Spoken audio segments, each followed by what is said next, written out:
இதன் தொடர்ச்சியாக நான் பெருமையையே இதன் அடுத்த பதிவாக பதிவிடுகின்றேன்.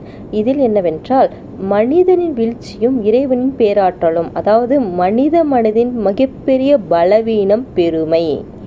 அதாவது நான் இப்போது என்ன சொல்ல வருகிறேன் என்றால், பொறாமை, பேராசை, கஞ்சத்தனம் போன்ற தீய குணங்களை கூட மனிதன் முயன்று விட்டுவிடக்கூடும். ஆனால் நான் என்ற அகந்தையையும் பெருமையையும் விட்டு கொடுக்க மனித மனம் எளிதில் முன்வருவது இல்லை என்றே நான் இப்பொழுது பேச வருகின்றேன்.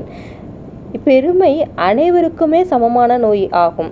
பார்த்தால் பெருமை என்பது செல்வந்தர்களுக்கு மட்டும் உரியது அல்ல. அது சமுதாயத்தின் கடைக்கோடியில் இருக்கும் பிச்சைக்காரன் வரை ஊடுருவி இருக்கின்றது. நடுத்தெருவில் நிற்கும் ஒரு பிச்சைக்காரன் கூட நான் உழைத்தேன், என்